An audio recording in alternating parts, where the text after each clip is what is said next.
The Honda HR-V has already earned its place as a go-to-ride for younger drivers, especially Gen Z. But for 2026, Honda isn't resting on that success. Instead, they're rolling out a subtle refresh aimed at keeping the HR-V appealing, relevant, and connected to today's tech-savvy market. At first glance, you'd be hard-pressed to tell the difference between the 2025 and 2026 HR-V. That's because the styling updates are more about polish than reinvention. A pair of new colors, Solar Reflection Metallic and Boost Blue Pearl, join the palette, while each trim level receives a fresh wheel design. Sport models also get sleek black badging on the tailgate for a touch of sportiness. Step inside the 2026 HR-V, and you'll notice the tech upgrades right away. The most obvious change?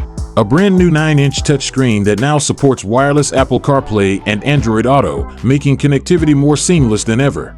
Honda also added ambient footwell lighting, a shiny silver trim on the steering wheel, and a redesigned climate knob for the EXL trim. Plus, privacy glass now comes standard on all versions. Despite the updates, Honda's pricing strategy remains grounded.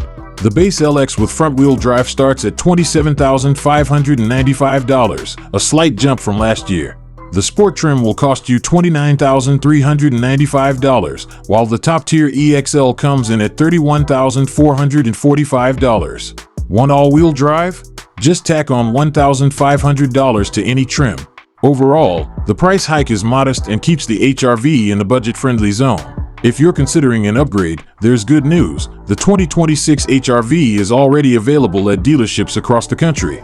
Whether you're eyeing the sporty exterior updates or the tech-savvy cabin, you won't have to wait long to get behind the wheel. Honda seems to be betting that a little refinement goes a long way, and it just might. So, what's the verdict? The 2026 Honda HR-V doesn't rock the boat, but it does enough to stay current in a competitive subcompact SUV segment. With smart tech updates and youthful styling tweaks, it continues to speak to its Gen Z audience without pricing them out. If you're in the market for a small, stylish, and tech-friendly ride, the HR-V might still be your best bet.